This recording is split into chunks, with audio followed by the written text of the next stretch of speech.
자, 60장입니다. 통신 매체와 뉴 미디어. 통신 매체라는 것은 어떤 거죠? 전기줄, 아니면 위성, 아니면 무선, 뭐 이런 애들을 이야기합니다. 그래서 우선은 위성 통신은 많이 아시죠? 그래서 지구 적도상공에 36,000km 높이의 통신 위성을 중계해서 행하는 무선 통신이다. 광대역 통신이 가능하고 대용량 고속 통신이 가능하다. 광범위한 지역에서 서비스 제공이 가능하다. 오류율이 감소로 고품질 정보 전송이 가능하다. 전파 지연이 발생 가능하다. 단점이 또 하나 있는데요. 날씨에 따라서 약간 문제가 발생할 수 있습니다. 그래서 예전에는, 요즘에는 아닌데 예전에는 그 위성을 이용을 해가지고 인터넷 서비스 하던 곳이 있었어요. 뭐 강원도 오지라든지 이런 쪽은 위성 인터넷이라고 해서 지금도 있는지 모르겠습니다. 그런 것도 했었어요. 근데 뭐 가장 많이 쓰는 위성통신이라고 하는 것은 인공위성이 되겠죠. 인공위성에서 지구 사진을 찍은 걸 받아온다든지 이런 것들. 무선 매체에는 마이크로파라는 애와 라디오파라는 애가 있습니다. 그래서 마이크로파는 유선 매체 가설이 어려운 곳에 설치를 하고 접시형 안테나를 이용해서 장거리 통신 서비스용으로 사용한다. 지향성이 강하고 송수신 안테나 사이에 장애물을 피하기 위해서 고지대에 설치한다. 장거리 전송 시에 킬로미터마다 중계소가 필요해요. 보통은 수킬로미터라고 하는데 완전히 개방된 상태면은 한 2km 정도가 되고요. 보통 도심에서는 500m 정도가 됩니다. 자, 라디오파는 많이 아시죠? AM, FM, VHF, UHF 다 TV하고 라디오 채널이기 때문에 주파수기 때문에 다 들어보셨을 거라 생각이 되고요. 자, 이동통신망에 다중 접속 방식의 종류가 나옵니다. 그래서 FDDM은 뭘까요? 이거는 Frequency Division, TDM은요, Time Division, CDMA는요, 코드 디비전 이렇게 됩니다. 그래서 이 방식 시험 문제 한번 나온 적이 있어요. 자, 다음에 이제 셀룰러 시스템인데, 셀룰러 시스템은 여러분들 가지고 다니시는 스마트폰, 핸드폰을 우리 셀룰러 폰이라고 이야기를 하죠. 얘네는 기지국이 필요합니다. 기지국이 있다 보니까 이동 중에도 통신이 돼야 되니까 A라고 하는 기지국에서 B라는 곳으로 이동을 하면 얘네가 손을 놔줘야 돼요. 그래서 이게 중요한 기술이거든요. 끊어지지 않아야 되니까. 그래서 요거를 우리 핸드오프라고 이야기를 합니다. 핸드오프의 종류에는 새로운 통화 채널을 열기 전에 기존 채널을 먼저 끊는 하드 핸드오프와 기존의 채널을 끊기 전에 통화 채널을 먼저 연결하는 소프트 핸드오프가 있다. 자, 유선 매체에는 트위스트 페어, 바로 일반적으로 여러분들이 알고 계시는 랜 케이블이 우리 트위스트 페어입니다. 전기적 간섭 현상을 줄이기 위해서 서로 감겨 있어요. 총 8개 줄이 감겨 있습니다. 2개씩 해서 4가닥이 되겠죠.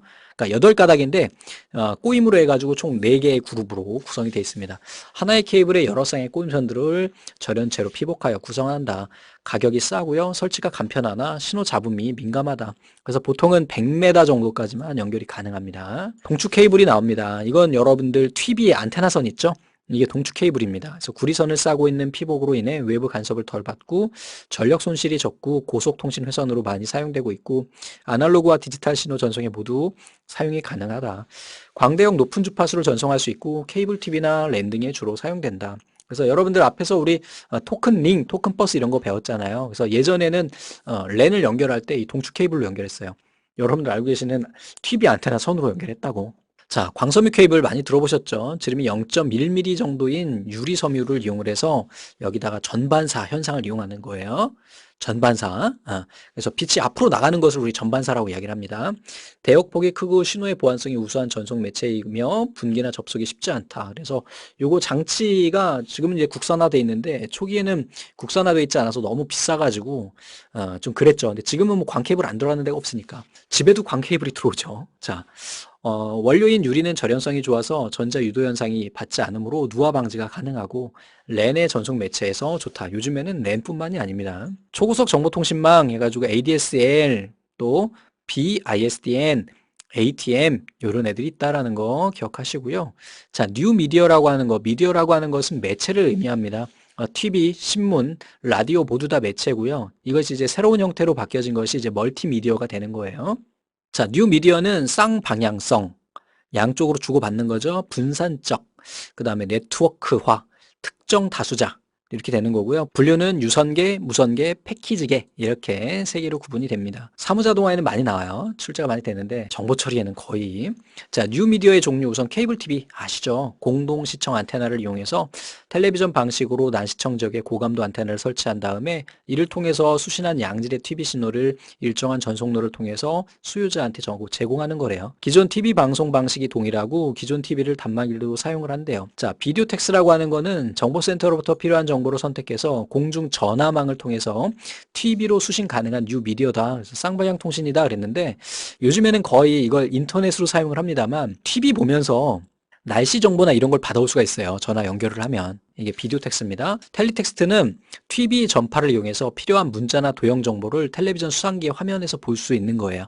얘는 전화를 연결하는 게 아니에요. 그리고 얘는 단방향입니다. 비디오 텍스트랑 헷갈리시면 안 됩니다. 그래서 얘는 비디오 텍스트는 전화를 연결하고요. 텔리텍스트는 원격지에서 텍스트를 날리는 거예요. 그래서 주파수 내에다가. 그래서 얘는 단방향이다. 멀티미디어 압축 기술은 사진은 JPEG, 동영상은 MPEG 이렇게 되고요. 주파수와 대역폭이 나옵니다. 자, 주파수라고 하는 것은 단위 시간당 사이클을 반복하는 횟수. 그래서 보통은 우리가 단위로 헤르츠라고 이야기를 하죠. 고주파와 저주파가 있습니다. 고주파는 파형의 가로폭이 좁은 거. 그러니까 1초에 한 1000번 이렇게 막 움직이는 거. 저주파는 뭐 1초에 2번 움직이는 거. 이런 걸 이야기를 하죠. 자, HF 하이 프리퀀시는 3에서 30메가, VHF는 30에서 300메가, UHF는 300에서 3000메가, SHF는 3000에서 3만 메가 정도. 그리고 대역폭이라고 하는 거는 최고 주파수하고 최저 주파수 사이를 의미하고 이게 결국은 신호 속도를 의미합니다. 대역폭 많이 들어보셨죠? 자, 그래서 문제를 한번 풀어보겠습니다. 이동통신망에서 통화 중인 이동국이 현재 쉘에서 벗어나 다른 쉘로 진입하는 경우 쉘이 바뀌어도 중단 없이 할 수 있는 거 핸드오프 몇 번 출제된 적 있습니다. TV 전파를 이용해서 TV 전파를 이용한다 그랬죠? 텔레텍스트가 되겠네요. 그러면 전화선을 이용을 해서 신호를 받으면 비디오 텍스트가 되는 겁니다. 다음 중 뉴미디어의 특징과 거리가 먼 것은 1번이네요. 쌍방향성이잖아요. 그치? 위성통신의 특징을 잘못 표현한 것은 광대역 통신, 광범위한 지역, 대용량 고품질 정보 전송, 전파 지연도 많고요. 감쇄 현상도 충분히 있을 수 있습니다. 화상 정보가 축적된 정보센터의 데이터베이스 TV 수신기와 공중전화망에서 연결해서 이용자가 화면을 보면서 상호 대화 형태로 하는 뉴미디어는 비디오 텍스트가 되겠네요. 그래서 이렇게 해가지고 봤고요. 이 부분에서는 시험 문제 많이 나오는 게 많지가 않아요. 그래서 요거 하나 기억하고 계시면 될 것 같아요. 핸드오프 이거? 자, 이렇게 해서 여기까지 살펴봤습니다. 기능사에는 얘도 나와요. 막 출제되는데 여기서는 기사에서는 이런 거 물어보진 않습니다. 근데 또 모르지 또 출제될지도. 다음 시간에 이제 인터네트워킹하고 우리 앞에서 빼먹은 뭐가 있었습니까? 서브네팅을 한번 보겠습니다. 근데 두 강의를 쪼갤까도 생각을 하고 있는데 우선은 그거는 요거를 해보고 그 다음에 말씀드리도록 하겠습니다. 자, 고생하셨습니다.